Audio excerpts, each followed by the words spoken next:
Good evening and welcome everyone. My name is Elizabeth Tesfaye and I am a member of the League of Women Voters, Montgomery County, Maryland, a nonpartisan organization that does not endorse candidates or support political parties. In accordance with our mission to empower voters and defend democracy, we sponsor webinars to inform the public on important issues. As mis and disinformation continues to be a major challenge for voters and organizations like the League, it's important to make sure that non-English speaking and immigrant communities are also a part of fact-checking initiatives. Our presenters tonight will give us some insight into how these groups can be targeted for misleading information, especially around elections, and why this trend is more critical than ever. We'll have an audience Q&A after the presentations, but first, I'll go over some housekeeping details. This webinar is presented by the League of Women Voters of Montgomery County. The meeting is being recorded and is being live streamed to Facebook. The recording will be made available at a later date on our YouTube channel. Be sure to follow us on Facebook and Twitter and subscribe to our YouTube channel and turn on notifications for new updates. We'll put our Facebook and YouTube links for you in the chat box. The audience will be muted during the webinar and chat box has been disabled for attendees to minimize distractions. After our speakers make their presentations, we'll have a Q&A session. Questions will be visible as they are answered. We encourage to ask questions, but we want to remind everyone to be respectful of our speakers and each other. To submit a question, click on the Q&A button at the bottom of our screen, type your question into the box, then hit send or return. We'll answer as many questions as time allows. The program is scheduled to end at 8:30 p.m. Now I am pleased to introduce tonight's speakers. Our first speaker is RAFAEL ULLOA. He is Executive Vice President of Content at El Tiempo Latino, a weekly newspaper and website which has published Spanish language news for the National Capital Region for more than 30 years. And our second speaker is JENNELA New. And JENNELA is a program manager for Chinese digital engagement at Chinese for Affirmative Action and their fact-checking website, piaoba.org, which counters misinformation across social media and social networking platforms. And our last speaker for the evening will be AISHIKA JENNELA, who is the program manager of Mis and Disinformation at desifacts.org, a fact-checking website created by the Indian American Impact Project to elevate South Asian communities.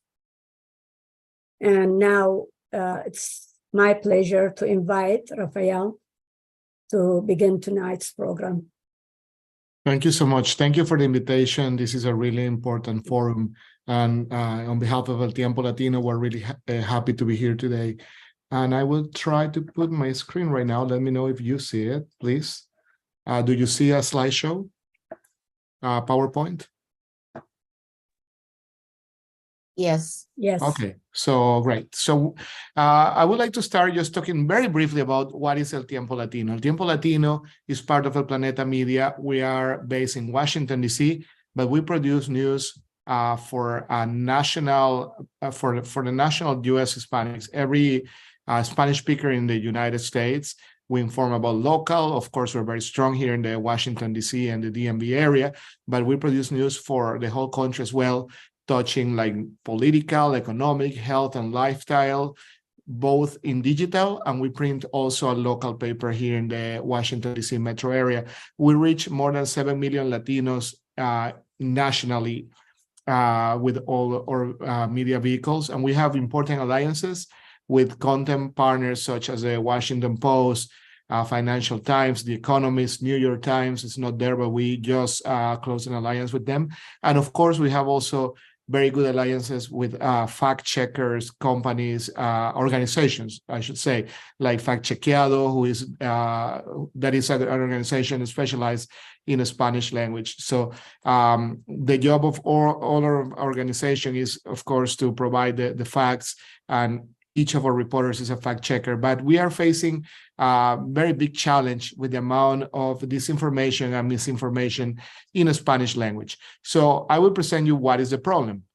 There are 16 million Latinos living in the US who do not speak English well, and they are being disproportionately impacted by misinformation and disinformation. And they are having a fundamental struggle to differentiate what is the signal from the noise. So take this in context. We have some data that comes from Nielsen and also from a poll by Voto Latino.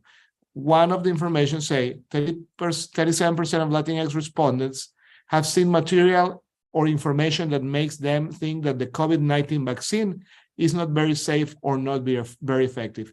Not related to elections, but we all know the COVID-19 pandemic was put like on over the surface all the things that were happening with misinformation and disinformation.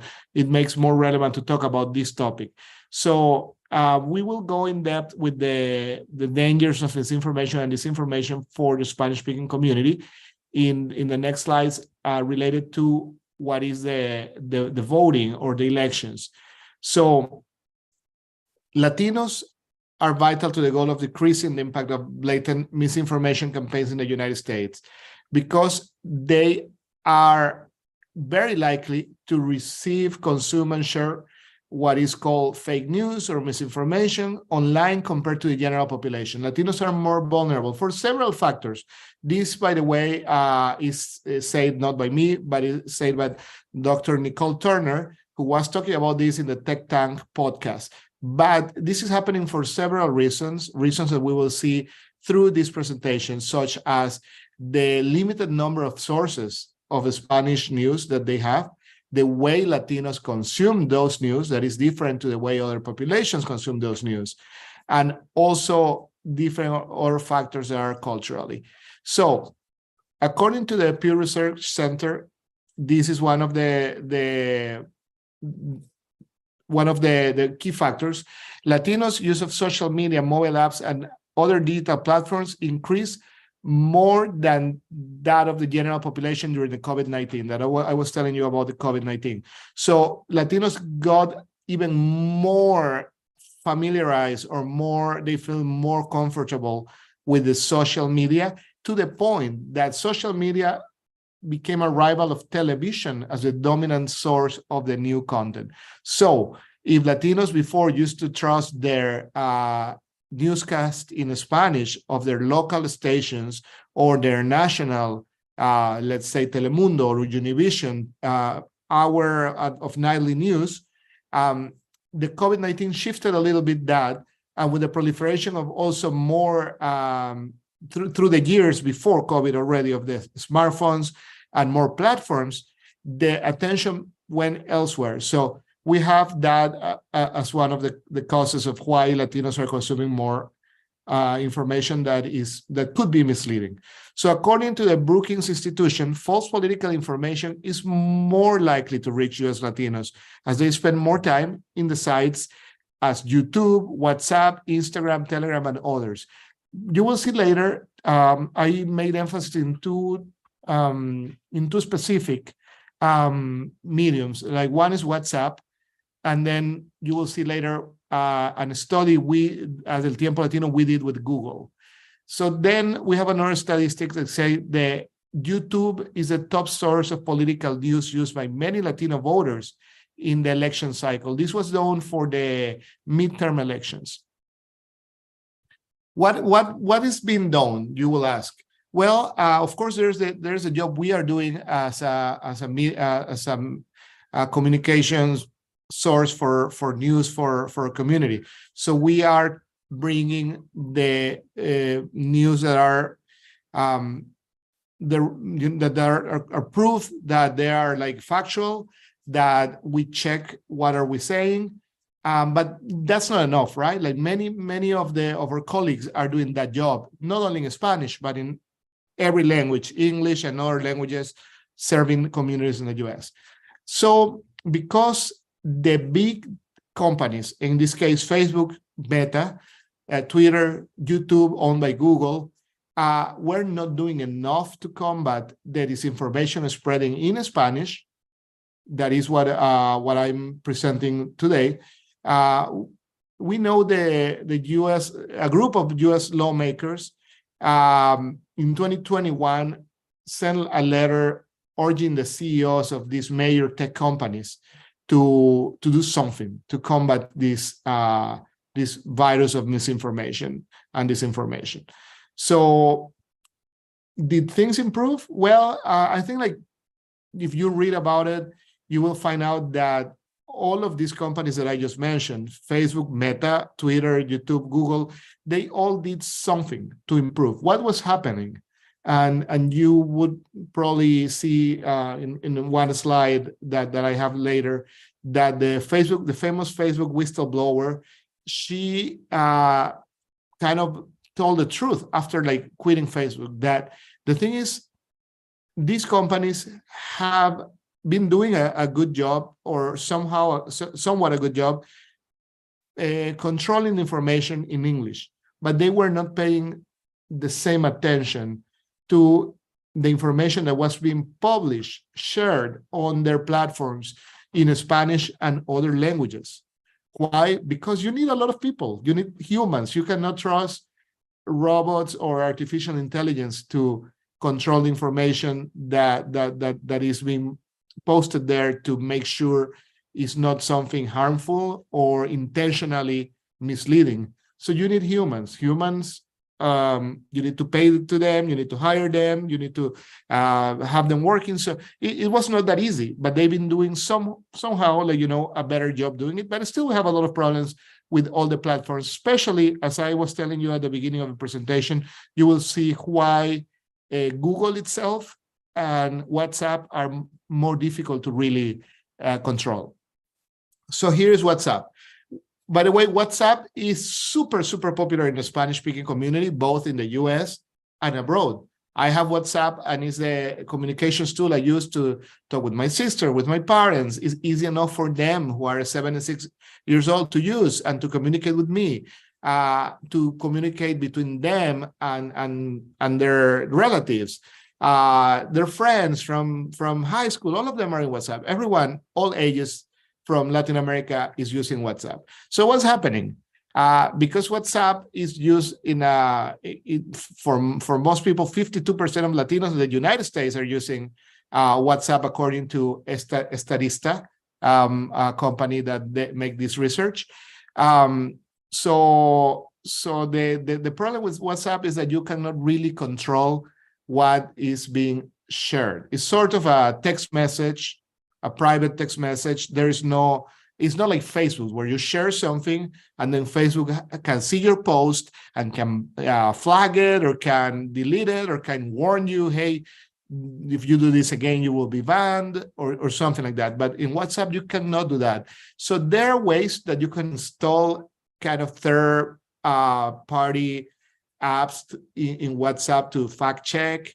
But WhatsApp in itself is very hard to control. It's like a text message, like it's very hard to do it. So a lot of information that was totally fake, for example, I can tell you during the COVID times and also during the elections, was passed through WhatsApp. My parents sent me information from the elections in the US or from COVID that their friends sent them in Ecuador. Imagine that. So, and it was totally crazy. It was like, no, this is not true. How could you believe this is true? And I said, well, someone passed it to me. So if it is my friend, might be true. They know about politics, or they know about health, So it is very dangerous for misinformation and disinformation. So what are the most common misleading claims about voting? I like this. When I was doing research, I saw several websites and articles of some of the that have been reading about this, and I think like one of them, like it was from a TV channel actually in Texas, that was talking about elections in Texas, in the state of Texas, summarize some of the misleading claims about voting that I think are universal. I would dare to say not only in the US, but are also like very common in other parts of the world. But security of the mail ballots, after COVID, we know like we changed the way we are voting. So security of the mail ballots is something like is often like throw there like when there's a post or misinformation spreading around. Basis rumors about non-citizens voting. We have all heard this, right? Oh, be careful. Like people who don't have a citizenship are voting in this table or in this school, and it's not proven. So that people casting ballots as a way to say that there are more people casting ballots for this or that candidate when there's no proof about that, obviously. Ballot drop boxes being moved or disappearing or something strange happening to them. We all always hear like gossip or misinformation about that. And of course, wild stories about voting machines going berserk and happening like science fiction stuff, basically, with voting machines. So we all have heard that. The people in this webinar probably you have heard that before. And those are some of the most common misleading claims about voting. Those were present in the elections recently. And according to all the experts, is basically pretty likely that they will continue to be a trend in the misinformation and disinformation sphere. So also you will wonder why sometimes it's hard to fight the misinformation. And I like this reasoning. Okay, mistakes will happen when you have an election, and the people are waiting for the results. You will not stop the elections if some mistake happen, right? So mistakes are expected. You have a lot of people working, a lot of people who are volunteers, a lot of people who are working with different parts of the civic process. So that's why they have like there's in every location, in every state, in every city, there's a robust system of check and balances to ensure errors are found and corrected. However, while you are correcting them or running so fast to follow the process, some stories are taken out of context, and then the next election fraud myth is born.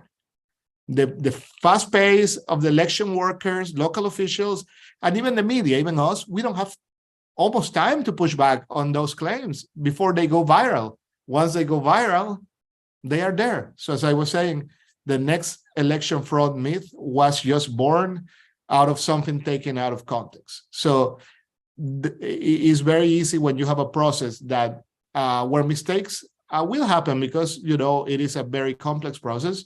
But these stories taken out of context definitely are harming like the population.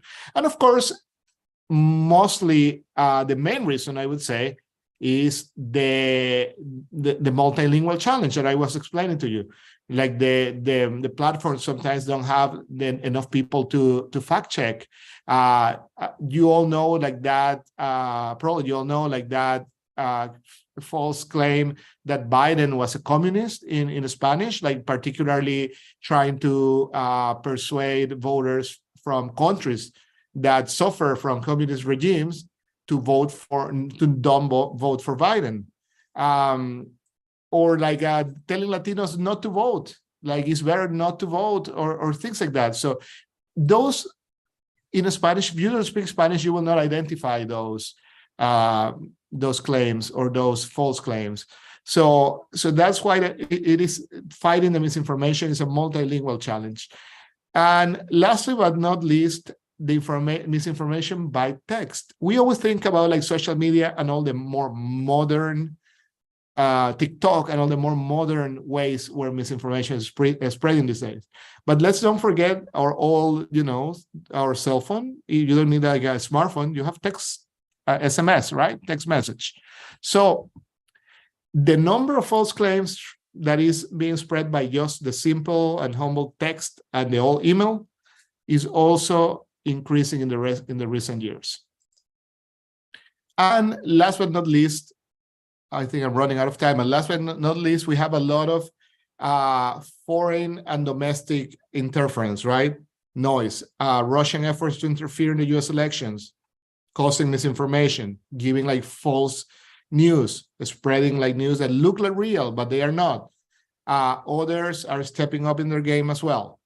However, experts they still believe that the threat the threat posed by domestic groups may be far greater. So here I will show you very quickly. There are so many slides here for this, but I will tell you what was our problem. What is our problem with Google as El Tiempo Latino, and I think many other newspapers and news organizations that don't write news in English, don't create content in English, are having the same problem.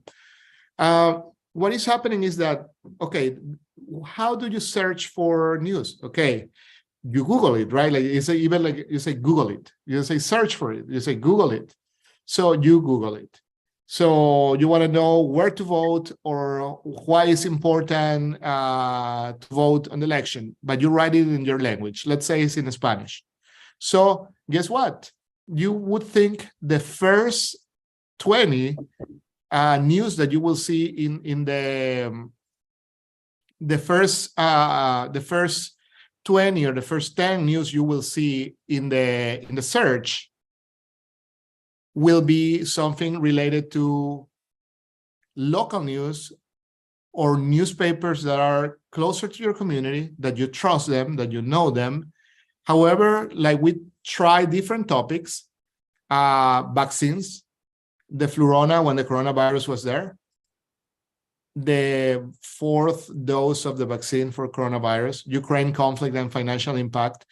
And we noticed that even though we are based in Washington, D.C., basically 15 minutes away from the White House, nor 50 minutes away from the Congress, and we know other media that are in Washington, D.C. doing news in Spanish, we often saw news from foreign media in Argentina, in Russia, in France, sometimes websites that were not that reputable, and sometimes news that were basically giving or producing a risk of disinformation. As you can see here, we mark the non-US media, the risk of disinformation. When we believe there was one, in this one, you had a lot of risk of disinformation entries.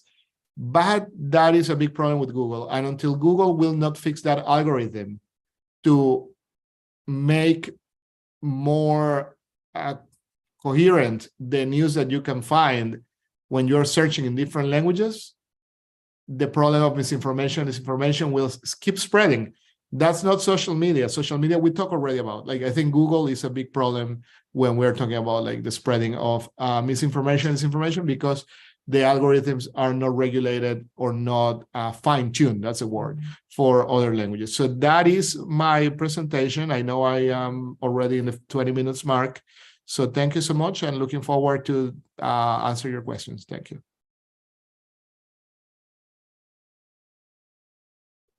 Okay, thank you, Rafael. Next, I will invite Jinxia to present.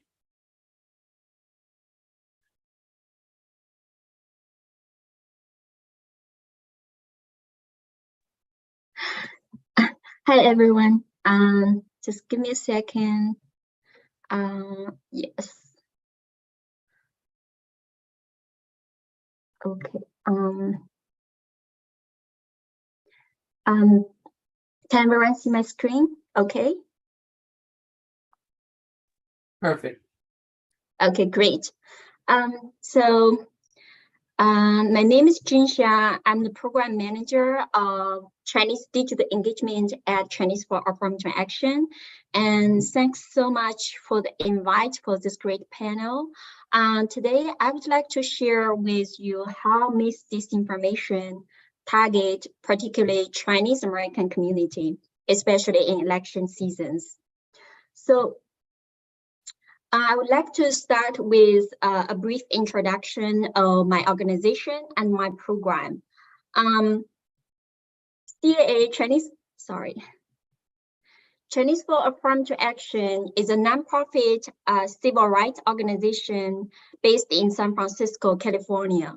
We established in 1969, so it's over 55 years history, and we are organization advocate for equal political rights for and multi-democracy for Chinese and broader Asian American communities. So at CAA, why we established this so-called Chinese digital engagement program? The reason is that in 2019, we found lots of this disinformation campaign from the right wing is organized through digital media like WeChat, similar like the app of WhatsApp, and in order to counter this disinformation and provide accurate information about political engagement and other important civil rights issues, we first launched multiple WeChat channels. Here you can see the QR, and then we also launched in 2021. We also launched the website justicepatch.org. Basically, it's a website it's a centralized place to collect all our translated and original articles. And in last year, 2022, we launched the first Chinese language fact-checking website in the US to specifically counter the right-wing disinformation.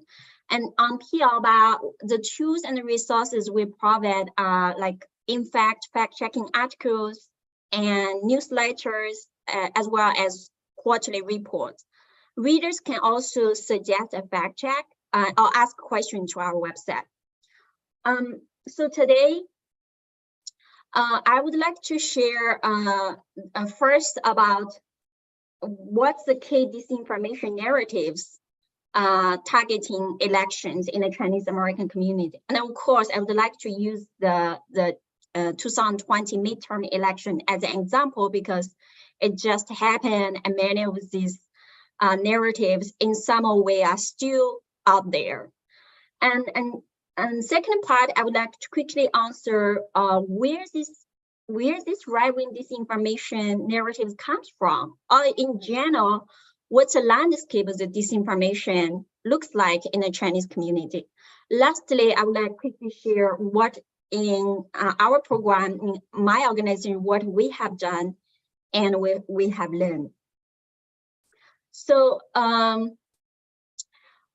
in TLBA, as a first in-language fact-checking website, we monitored a wide range of topics of disinformation from elections and to like other social justice issues like crime, homeless, and also education, COVID-19. But for sure, election and the other legislation issues are always the top topic. So I will share quickly with you the key narratives during the past 2020 midterm election, and so it can give you an overview of what it looks like.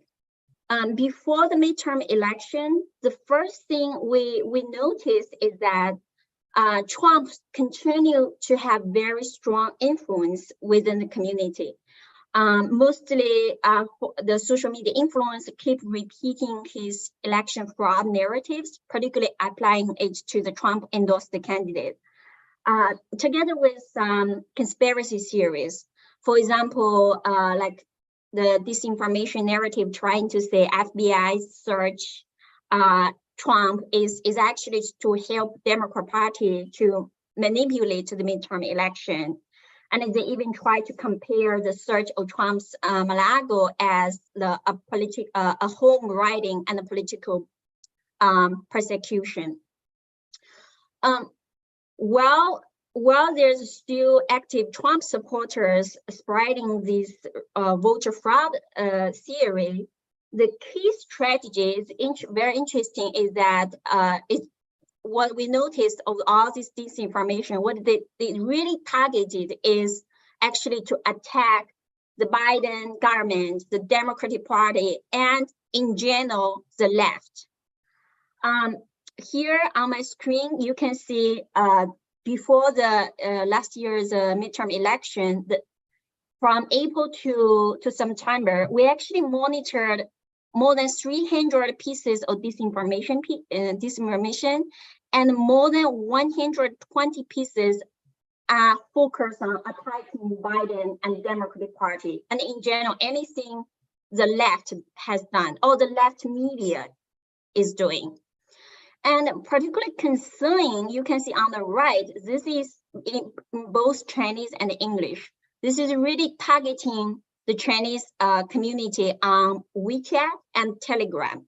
I've seen it in multiple WeChat groups as well as in WeChat channel. Like the first line, what is Democratic Party? It labels them as a party that is killing babies, is debunking police, it has gun control, etc. Is opening out borders, and on converse, what is Republican? Oh, they protecting life, they protecting our right on gun, and they protect immigration. So it's all these issues has been used from the right-wing disinformation campaign to call for action for Chinese Americans to support any candidates from the Republican, and instead of just to oppose or attack Democratic Party. That's in general in the past 4 years we've observed a big trend. And right before the midterm election, another interesting thing happened is that many Chinese Americans with the family name, Asian family name, they received an English mailer that you can see on the screen is basically designed to targeting Chinese and also other Asian Americans. On the screen, in the mailer, in the English, it said, "Oh, Biden and left-wing officers widely discriminate against white and Asians, even though it's illegal." And there's even a hiring ad saying, "Oh, we are hiring folks, but they must be Black or Latino." And these narratives is just so typical targeting Chinese American, particularly because the narrative exactly looks like the affirmative action campaign, the anti-affirmation campaign narrative targeting Asian Americans, just trying to pin Asian Americans against other community of color. And lastly, after the election, of course, there's also another wave of disinformation, but this time we found that instead of come from originally from the Chinese right-wing influencers, it's this after election, most of the narrative directly from the English language website or social media users. I'm sure most of you are familiar with the disinformation happened, the campaign in like Arizona and Philadelphia, etc. So it's very similar on the English side, and we've noticed the amount is also quickly increasing after the election. So basically, it's the right wing, vote. Whoever loses the vote election is trying still to deny it and still trying to widespread disinformation to say they actually won it. So next question, how come there's so much disinformation particularly target Chinese American voters? And why the key strategy is attacking the left, the Biden government and Democratic Party? So this is closely related to the Chinese language social media landscape. So in PLBA, in the past 3 years, we have been monitored and documented more than 154 disinformation accounts across multiple in-language social media platforms, particularly WeChat, Chinese language Twitter, YouTube, Telegram, etc. And just give you an idea of what's the percentage looks like. Of course, the first platform is on WeChat, which is a closed platform similar with WhatsApp, but it's also has very limitations due to its censorship issue.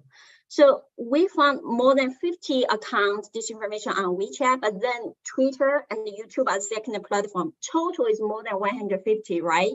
And at the same time, on the accounts who provide accurate information or progressive narratives, we can't even identify 15 of them. It was at most 10 to 12. And of all these dominated right-wing disinformation outlets, who are they? What we found is that very often these accounts are connected with right-wing English media, but they are also organic to Chinese community. Some of the big in-language Chinese media, especially the anti-CCP media, like the Epoch Times, they played a very important role, and as well as some conservative individual-run social media influencers on WeChat and YouTube channels. And then these two are the majority of who are spreading this election disinformation. The last section of like Chinese language new media companies, there are probably like 5 to 8 of them. But they're also very impactful because they are able to have multiple sites in multiple cities. Some of the right-wing English media sources you're familiar with, such as the Daily Mail and Fox News, but the original disinformation is very often deeply rooted in the Chinese Americans' historical and cultural trauma, like affirmative action, whereas the narrative to pin Asian Americans against like Black and Latinos is a narrative that is so wrong, and yet it's been so deeply rooted and in the community. And the narrative of anti-affirmative action is also just very often, most of them are connected with disinformation. And many of these disinformation narratives, they're just becoming so smart that they're really try to take advantage of the language barrier of the community. So far, Chinese American has more than around 5.4 million. Even though most of them, I would say, is bilingual, but in terms of getting information, folks always preferred to get information in their first language, and the disinformation is getting difficult and complicated because it particularly targets the pinpoint of the audience. So, of course, disinformation is a big problem, and similar with Latino and other Asian American communities. But in Chinese American community, what we found is it's not just disinformation. The problem is more serious and more complicated. Is also because we basically have information gap here. Very often in terms of political information about elections or other, like how even the system works, the political system works, many people have so many questions, so difficult to navigate them, especially new immigrants. So we found very often we lack of in-language information and progressive political education. Don't even mention voter outreach and mobilization. And this is also closely related to, we actually don't have enough in-language ethnic media and digital media. So California and New York has already been the states that most Chinese Asian Americans gathered. And in these two big states, yes, we have Xinda, World Journal, we have some in-language ethnic media. But when we were reaching out to some swing states like Philadelphia and Michigan, very often there's these in-language media and digital media, they're not there at all sometimes. So we think the information gaps and political education is a problem that has to be solved together with disinformation. That's why in CAA, in our Chinese speaking to engagement program, we not only have PLBA to develop in-language fact-checking articles and newsletters, reports, we're at the same time, we're also trying to use justisepatch.org and our WeChat channels to develop this accurate political information and just in general to raise the awareness and empower our community members to be engaged in politics. Some of the influence, some of the impact of our work is listed here. Like we currently, it's actually a team with 3 full-time staff and 15 part-time writers and fact-checkers. We actually reached more than 1.8 million viewers on WeChat, and we also have more than 10,000 followers already after 6 months in PLBA. So these numbers simply just shows there's such a great demand and need of in-language accurate information, and particularly around politics and around elections. What last thing I want to share with you all is that it's just we can't do this alone, and we are very aware many other states, they need a lot more in-language resources and media outlets there, and nonprofit organizations like us to do the same job. So we just desperately need all your support to call for more support and call for more investment in this in-language educational and fact-checking work, and call for us a collaboration between our communities who are facing the same challenge with us. Thank you, that's all.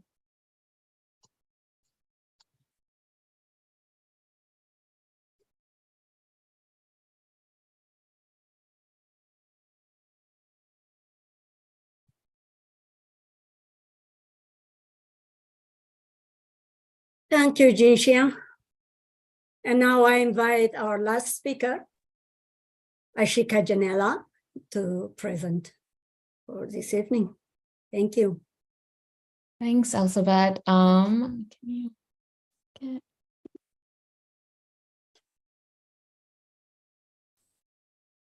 Sorry, I'm just having issues playing it. There we go. Anyway, yeah, thank you to the League of Women Voters for having me tonight and to speak about election disinformation in South Asian communities specifically. I do want to preface this and say that we face a lot of the same issues that RAFAEL and Jinxia were talking about too. So I'll probably keep it much shorter. But to give a little background about our organization, They See Facts is an initiative of Indian American Impact Project, which is a 501c3 political advocacy organization based in Philadelphia, advocating for South Asian Americans as well as other marginalized communities, specifically in the realm of healthcare equity, as well as immigration and pathways to citizenship. And we also talk about like voting rights and voter education along the lines of other progressive organizations. So They See Facts was launched in November of 2021 as the first fact-checking website for South Asian Americans after we saw the influx of misinformation and disinformation targeting our communities during the 2020 election cycle. We really focused on building an educational resource hub for our communities while fact-checking articles and claims that we've been seeing across the internet. And we also strongly believe in building digital literacy skills among our community so they can start to navigate their the internet for themselves and fact check for themselves instead of relying on us. Since our launch, we have written over like 40 articles and employed over 10 freelance writers to help build out our content. And we also have our website translated into Hindi and Bangla. And we're working on building out a translator network throughout this year in order to include more South Asian languages by the end of it. And our work is also primarily on WhatsApp as well, because our community also uses WhatsApp largely to communicate with families, friends, and other folks. And as RAFAEL mentioned, WhatsApp is a big problem because of its encrypted nature. So it's very hard to track misinformation and disinformation on it, as well as who and what the bad actors are on it, and get them reported. So that's why we are using this method called the What's True crew last year, which is a group of volunteers who are that are part of these volunteer like WhatsApp groups and act as like our trusted messenger, sharing content from desiFacts.org, as well as sharing disinformation that they've seen in their groups to us, so we can like monitor and track it as well. And yeah, I'm just gonna go right into like the key election disinformation themes that we've seen. So we're like unique in that most of like the South Asian American community is progressive / Democrat, but the issue is that we've seen is that a lot of our issues and ideas are affected by what's happening in our homeland, which is the Indian subcontinent, and these ideas of nationalism and politics in India specifically influence our community's feelings here. I'll have examples later, but one thing that we've seen is this critiquing of India leads to this idea that politicians and officials are anti-Indian, and people suddenly start critiquing them and basing all of their opinions about these politicians on their stance on Indian politics. This also has led to a lot of pitting communities against each other, which is the biggest theme we've seen. Specifically, there's a lot of Hindu versus Muslim relationship issues that have occurred because of the nationalism occurring in the subcontinent that has affected like relationships here. And then a lot of anti-Blackness and anti-affirmative action, anti-diversity issues as well that have occurred this past election cycle as anti-Biden administration propaganda. We also saw a lot of preying on community fears in terms of new laws and policies that are more like progressive in terms of political prison reform and crime reform, really preying on like people's fears of violence to insinuate that progressive Democrats will cause like havoc in their cities. So one example that we saw was this WhatsApp message that was going around in a lot of South Asian circles, targeting Victoria Nuland, who's an American diplomat, and criticizing her because she was critical of the Modi government. And this whole post was basically saying that the Biden administration is anti-Hindu and wants to like spend millions of dollars to oust Modi.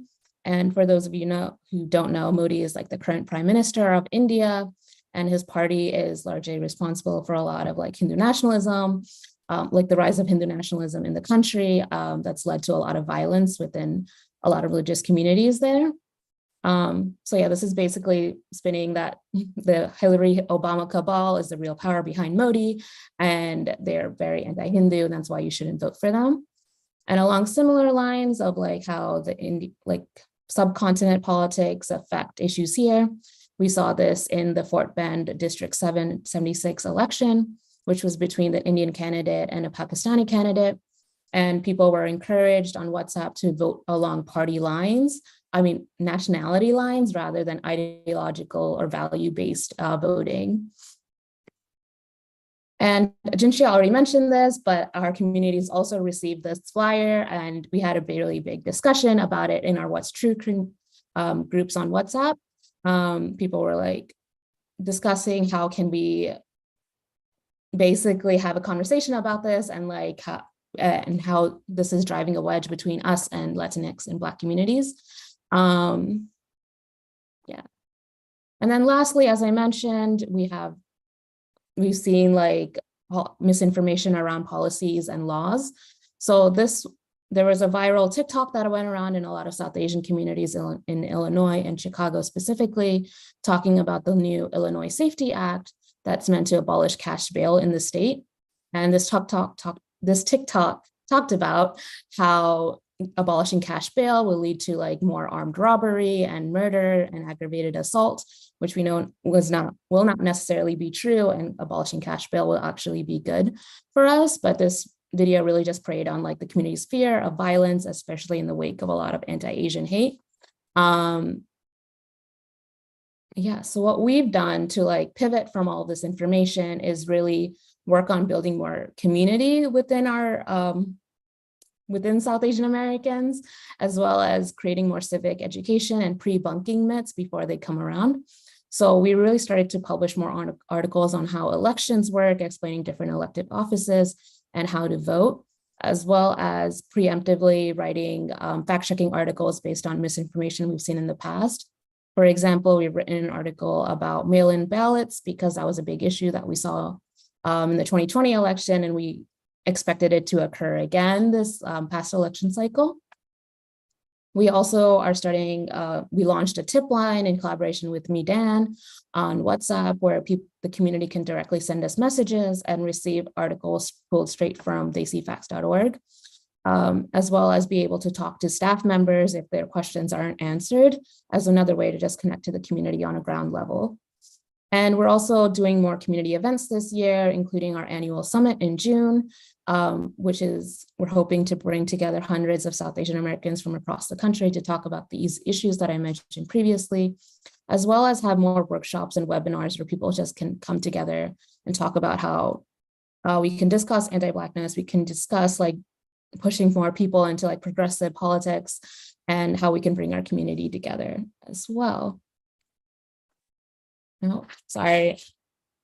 I'm pretty much done, but final thoughts in terms of just how people can help. We really believe in language access, as JENNELA mentioned and RAFAEL has mentioned, is like key to like increasing information access. That's why we're really working on building out Desi Facts to be a very well-translated hub. It's a bit hard though, because there are so many South Asian languages. So we really have to like pick and choose, unfortunately, which ones we have to prioritize. But we're hoping to have at least like 5 languages, the website translated into 5 languages by at least 2024. Another thing we believe in is, as I mentioned, digital literacy, because we really believe in equipping our communities with the skills to fact check for themselves, and yeah, how to navigate the internet as a way for them to counter disinformation by themselves. And we also believe that relational organizing is necessary and key, which is why we try to use our What's True crew as our trusted messengers to really help counter mis and disinformation, because folks are more likely to believe in the information that's coming from their friends and families versus somewhere else. So yeah, we are really hoping to just build community this year and work in tandem with a lot of other organizations in order to do so. So I really want to thank the League of Women Voters for giving me this opportunity to speak.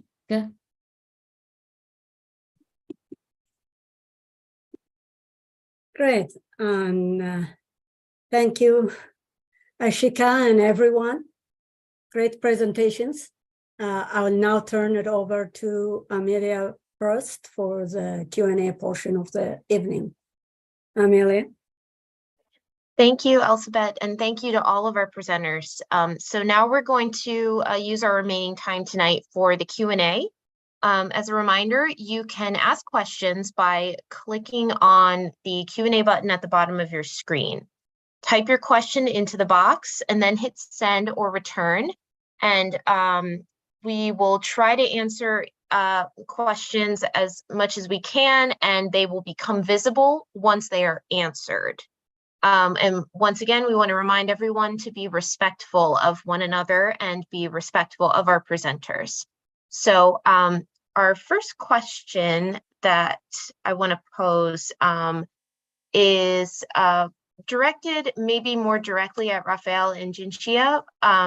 are there cultural distinctions that make Spanish and Chinese native speakers more susceptible to mis or disinformation than perhaps native English speakers?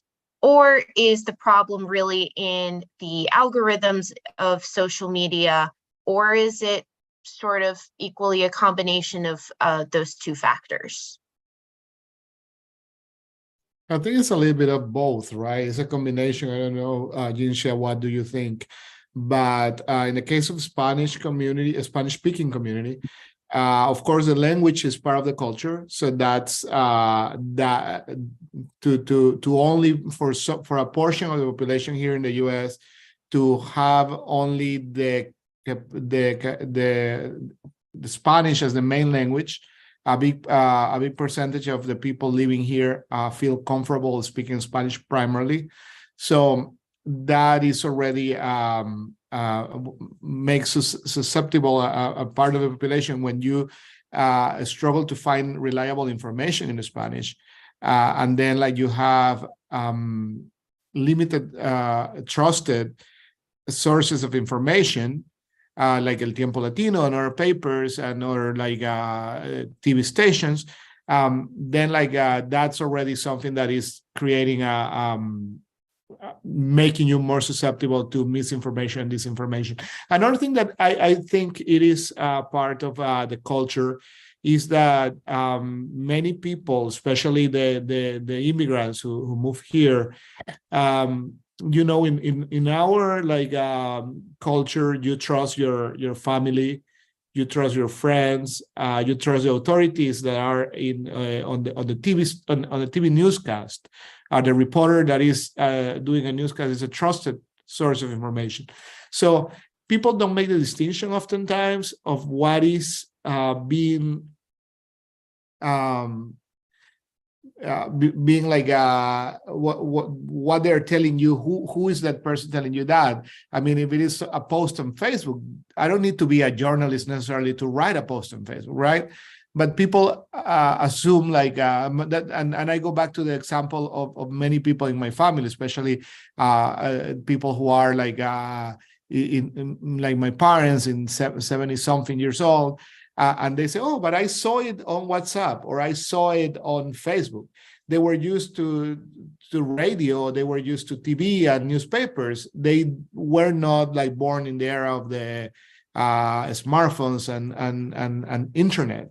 So for them, you know, it was basically an extension. They sometimes trust what they see on posts or like tweets or WhatsApp messages, and other like someone was saying, for example, I know that my family or my friends love me, so the intention of people when they send you misinformation, it is not to harm you. It's like they're trying to help you, right? So that's also that part of the culture. Hey, I heard you you live in a city, let's say when the COVID time, when the COVID was in the worst in many cities in the United States.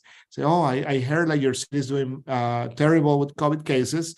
So I saw on WhatsApp, or my friend told me that if you do this and that, you can kill the bug, right? Like, which is not true. But they're not trying. They're trying to help you to avoid, out of their love for you. They are giving you like that information that is wrong. So that's also, I think, part of like the cultural aspect. I don't know what Jinsha, what you think from the side of the Chinese native speakers. Yes, I definitely agree with you. The answer is for sure both. Cultural reason and algorithm. I think it applies. Social media algorithm. You know, we know it applies to everywhere, even on the English media side. You know, if you somehow start reading the news from very extreme right wing and stories, and then they keep pushing you more this similar story. So this algorithm problem is universal, but what makes the Chinese language native speakers that more susceptible to disinformation is the culturally and historically background is really definitely a big reason. Like some of the disinformation around education, particularly affirmative action, we mentioned many times in Asian American community, it becomes such a big issue, a top agenda for immigrant first generation Chinese Americans. It's precisely because in their growing up, in their culture, education is the most important thing to have a better future. And many of these first generation Chinese parents, they actually came to the US for a better education for their children in the first place. So they actually, they just value this opportunity too much. They would not able, the fear of anything is going to threaten or deprive the opportunity for their children is too much. So that's why a little bit of disinformation, they immediately get mobilized. And similarly, like the communism thing, Biden Democratic Party is going to be a communist building, make America a communist country. These are all just targeting our immigrants' culture background. But again, compared with English native speaker, I also like to remind again that you guys have a huge advantage is that you have this wide range of available of media outlets and fact-checking websites that easily provide you the truth and information to just to go past the disinformation. And that is, the gap is way bigger than we expect in the immigrant community. Yeah, and I would like to add to that definitely like the algorithms also need to improve, because what is the use of having working really hard on like providing the right news or fighting disinformation if like Google will not put your news or your information on the top and will be eclipsed by fake information or misleading information. So yeah, algorithm for the other languages different than English need to improve. So that I just wanted to add that. Great, thank you both. Our next question. So the League of Women Voters already has a number of contacts in the Spanish-speaking community in the DC region for us to do civic engagement around all of our various voter education programs and election education programs. But the question to Jinxia and AISHIKA, if you guys know of maybe groups or contacts in the Chinese American and Indian American communities in the DC region that it would be good for a group like us, the League, to be in contact with so that we can share our civic engagement information with them and let them know when we have activities or when we have flyers or things like that with reliable information to share. Yeah, for sure. I would love to support sharing you with locally Chinese American organizations.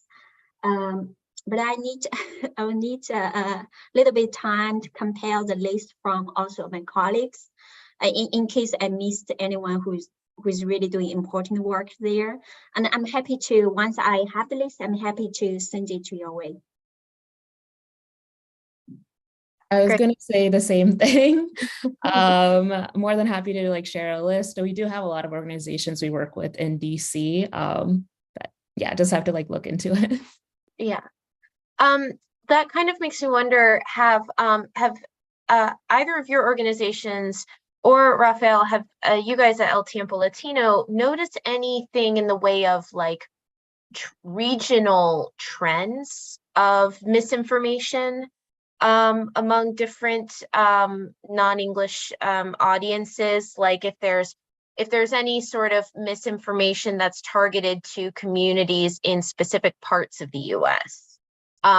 maybe around like if there's like the example that AISHIKA gave with the Fort Bend County election, if there's maybe like school board elections that have had disinformation issues or other like local ballot initiatives, can those ever be sources of misinformation targeted at immigrant communities in particular? Maybe because of these sort of longstanding cultural traditions or sort of divisions or stereotypes that have been preyed upon for people in those specific parts of the US. Sure. Well, that's connected with a question that is coming later about like Cuban community and Venezuelan communities that are, for example, a big part of Florida. So if we want to talk about that region, in Florida, we often see the narrative about like the danger of communism and the supposed like threat that could be this candidate or this party for the country because it would bring the communism to the US or the socialism to the US. So all this strategy is built on the fear, right, of many people who left Cuba when the Castro regime took over long time ago, or like their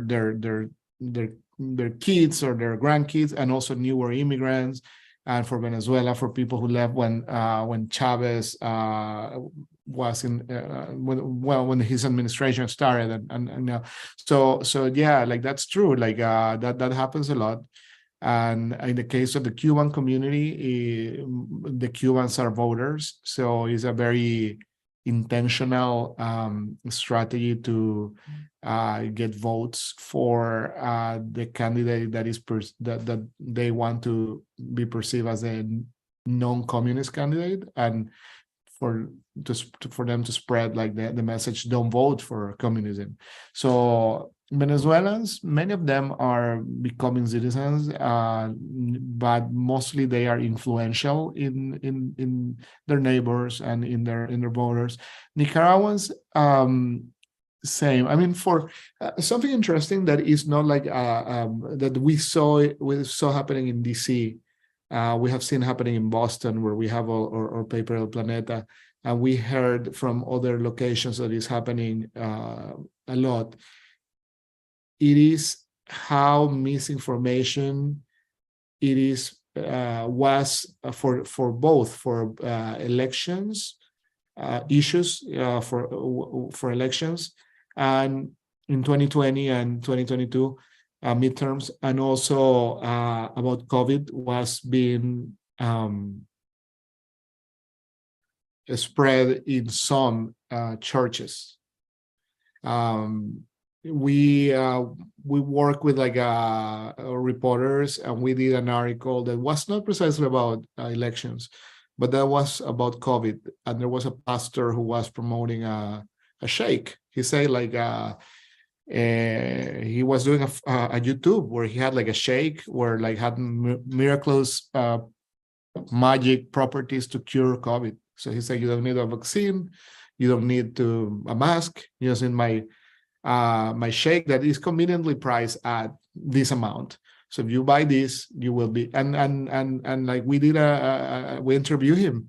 We had a reporter like being kicked out of that church because we were doing an investigation. We published it together with the Washington Post. It is published in English and Spanish in our paper, and in English in the Washington Post.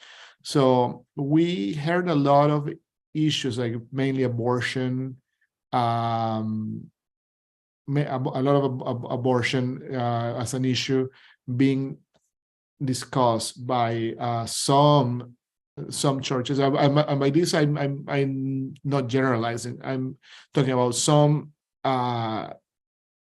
isolated cases of this happening. So it's a very delicate issue, right? Because it involves religion, but that is somewhere where we saw, wasn't a geographical area, but like we identified that happening in some churches in DC, some congregations in DC, some congregations in Massachusetts, and we heard around the country. the case is sometimes similar. The pastors saying, vote for this candidate because it's a candidate that is against killing babies. And if you are a member of this church, you don't want babies killed. So vote because the other one is a baby killer, blah, blah, blah. So, a lot of misinformation going around that issue. Yeah, and then to answer your question, Amelia, too, about regional disinformation in South Asian communities, I don't think that's necessarily the case, but I think the issue comes up when there's disinformation in state specifically where like there's a large South Asian community. For example, in New Jersey, there was an issue about, we saw disinformation in 2021 around like the elections again, and I can send that article over. But we wrote about it because like New Jersey has a really big South Asian community that could have like seen it and read it. And similarly in Fort Bend, there's like a big South Asian community there. And that's why I think like these issues of communities against each other is coming up there too. So not regionally, but it depends on the state.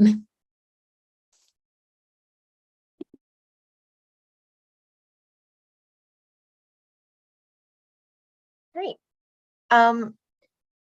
So what would you all recommend to a group like the League of Women Voters to improve its outreach or improve with what it can do to make sure that correct information is reaching these communities and is reaching these communities that may not be as reliant on mainstream English language media as many of the other populations that we've traditionally been able to reach with our educational campaigns? Yeah, I think the league is doing an amazing job, at least for Spanish, doing the voters guide for Montgomery County, and I understand there are other voters guides that are like being known in Spanish for different. I mean, that's an amazing resource. It is like you learn like even I learned when I was like reading the guide about some of the importance of different offices that I was probably not that aware, because I don't have kids, so I didn't know much about like the school committee, for example. It's super important. So I think that is an amazing way to fight the misinformation, disinformation, and bring education to in this case our Spanish-speaking community. So I think that's a great effort, and really congratulations for that. So I think that's a great that's a great tool to have in print, online, as a free resource for the community, and to have like allies in the community to distribute it and to spread the reach of it. So I think that is something that I recommend to keep doing, and probably like build on that in different languages and communities. That is a great thing. So that I recommend to, and these webinars, of course, like all these kind of efforts are also very important. So I think like you are doing a great job. So I just recommend to keep doing it, and probably like find different ways to build over that and grow the efforts.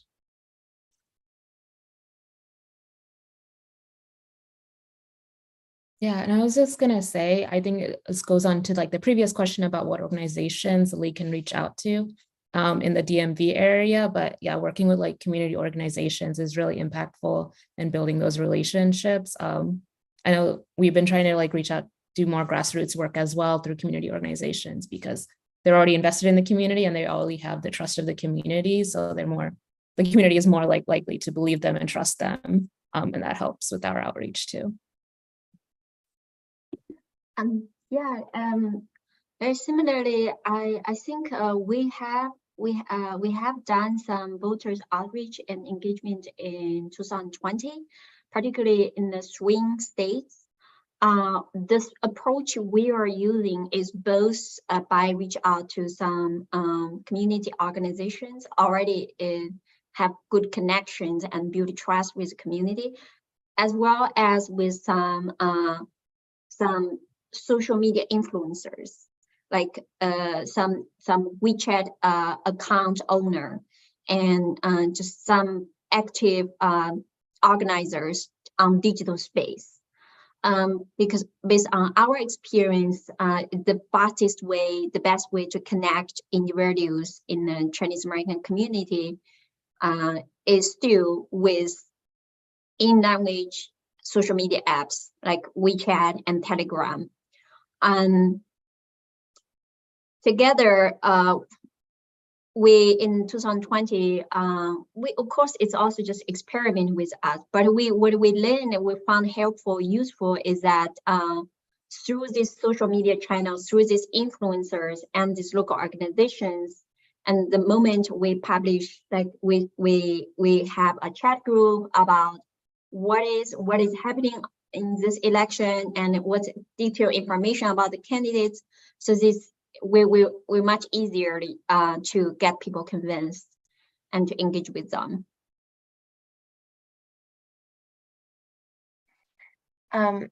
Yeah, and your organization and DAISYFAX are both pretty young efforts, right? These are pretty new groups.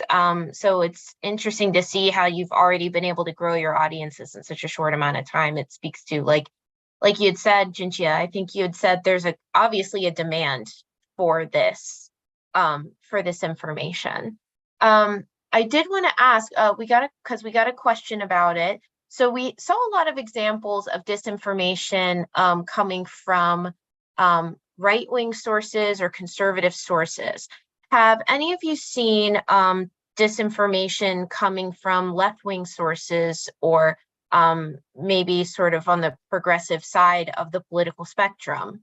That is, on whatever topic, on the vaccine or on elections or any other topic, just wondering if you've seen noticeable disinformation from the left side of the political ideological spectrum. I think the only thing we saw like this past election cycle was this photoshopped image of like Dr. Oz. It was basically at one of his campaign events, and but the sign that he was holding, like one of the people there was holding, instead of saying Dr. Oz, it was photoshopped to say Dr. No, and it sort of went viral in the Pennsylvania area. So that's something we like wrote about because, yeah, it was obviously not conservative folks creating it, but we wanted to like establish the facts about that too. I don't think I've seen others, but curious if you, Jinjia or RAFAEL, have. Very few, barely know, because the ecosystem is always, the somehow Trump is able to create this conversation and to label some of the media, like actually many of the media, as the left media.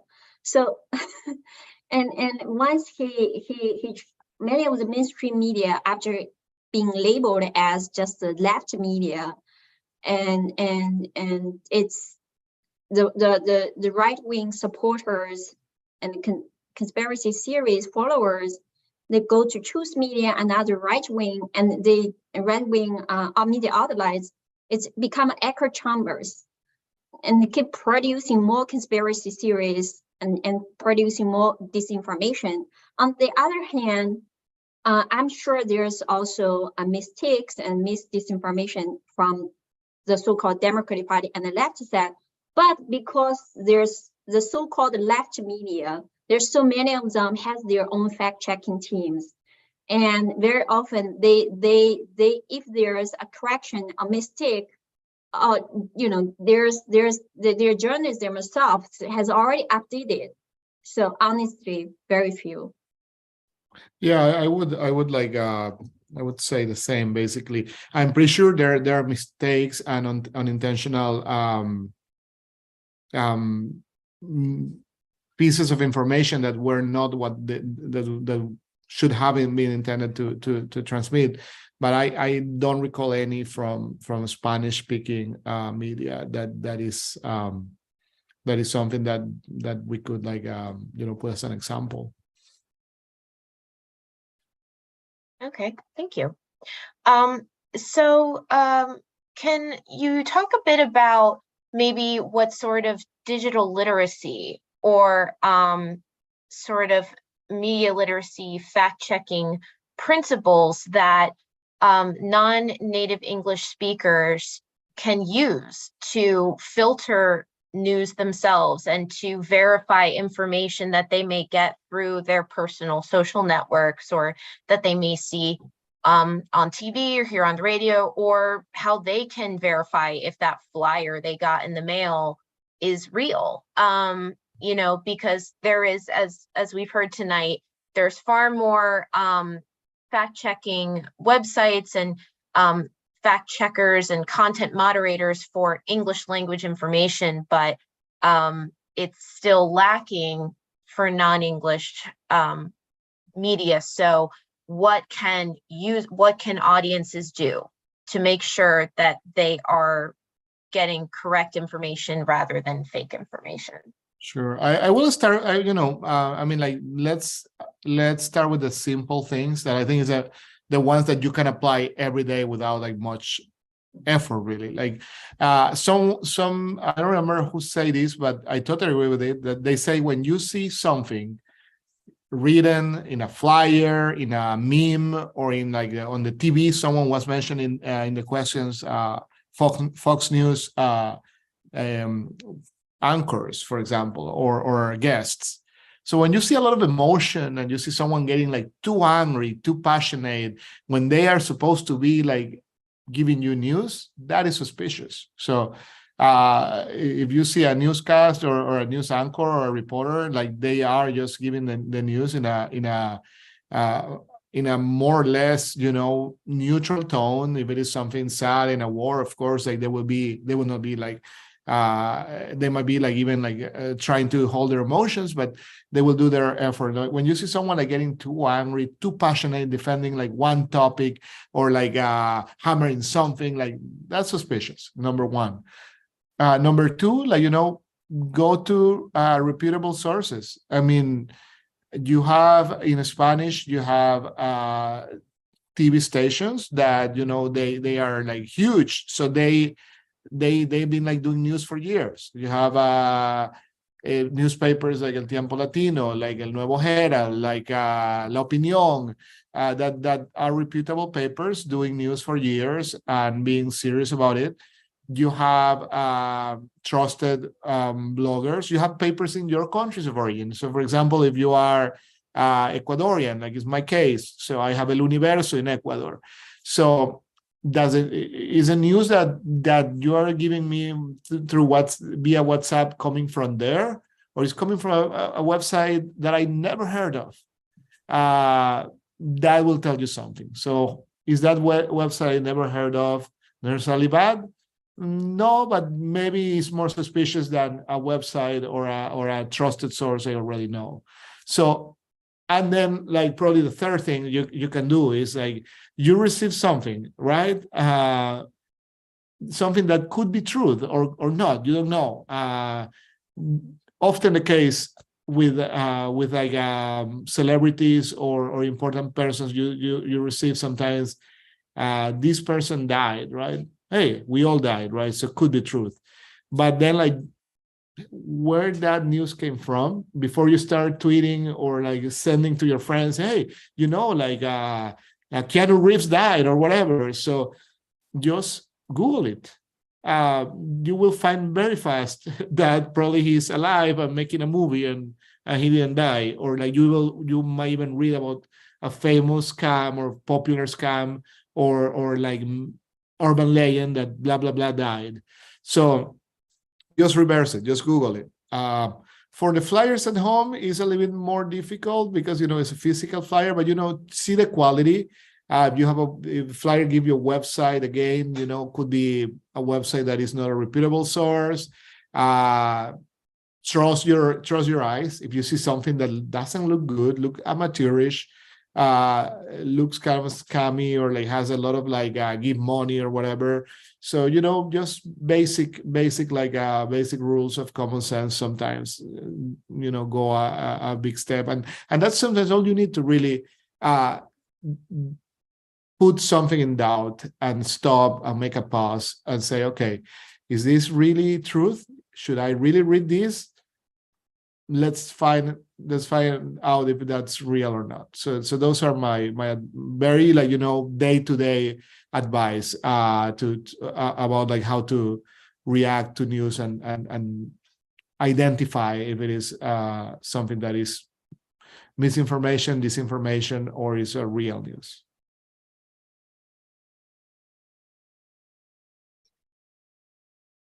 That are all great advice, and I agree awesome.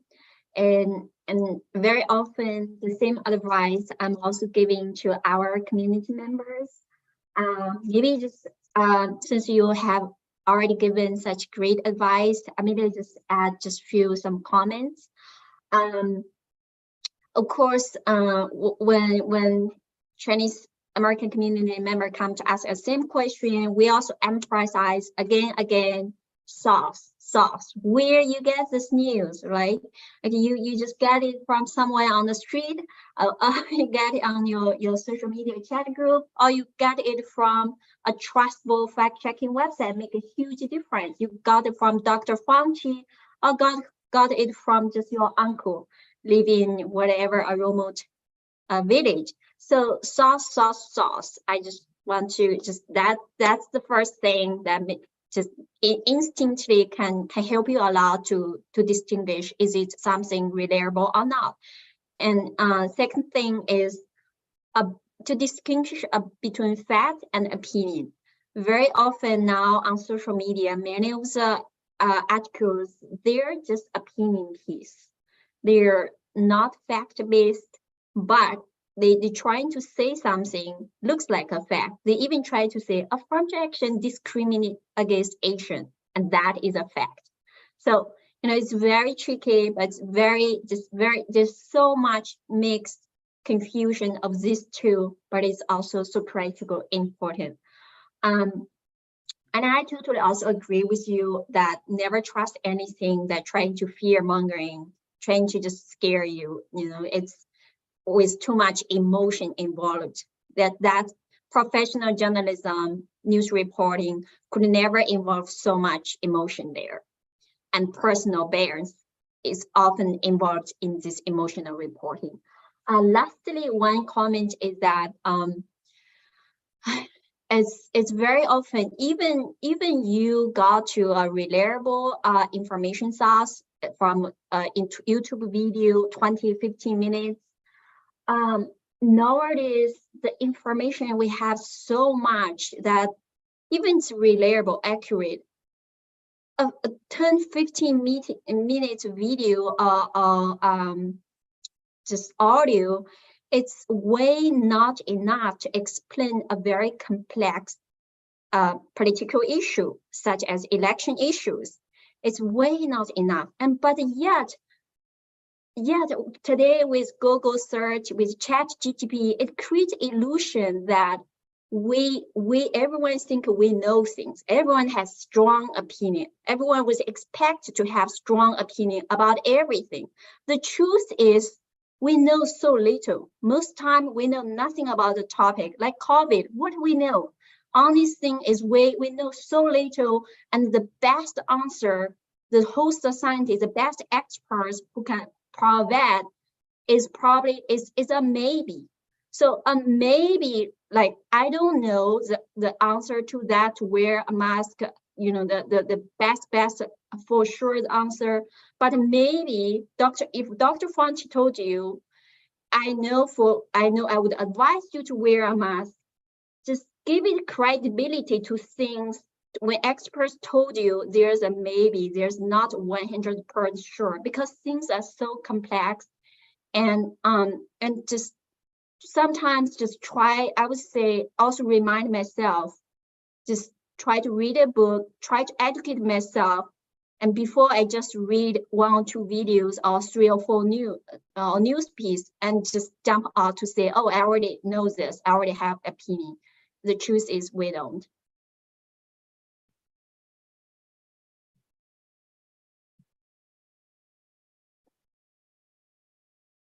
And AISHIKA, I just wanted to see if you had anything else to add to this.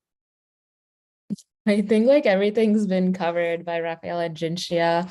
They're like both amazing. Yeah, in terms of, I saw a question about like youth outreach and getting more like students involved in our work, and we do have an internship, like a fellowship program to get more youth involved in like Indian American impacts work in general. But we found that mostly like it's older communities are more vulnerable to mis and disinformation, unfortunately. So in terms of our work with students, we've been like incorporating them in like our What's True crew or like our volunteer efforts, and in an effort to be like your family's trusted messenger. They like will rely on you for information, but here are the facts. So that's how we've been like connecting with them. And yeah, I think it's just a lot of like trust building that goes into this work that people don't really think about often, but it's just important to build those relationships. Great. Thank you so much. I think, unfortunately, we are now over our time for questions, but they were all such great answers. So I'm personally not sorry. I'm glad we were able to get all of that as much as we could. So I'll throw it back to Elsabet to close us out for tonight. Okay, thank you, Amelia. And Thank you. I guess that's all the time we have. We are a little over actually for Q&A tonight. And thanks to all of our esteemed presenters for this information and insights you shared with us this evening. They are all valuable and very interesting conversation. And thank you to everyone watching tonight. If you enjoyed this free program and want to learn more about the League of Women Voters' work in Montgomery County, you can find out more about us, including how to support our efforts at LWVMOCOMD.org. With that, we'll say thank you again and good night, everyone. Thank you.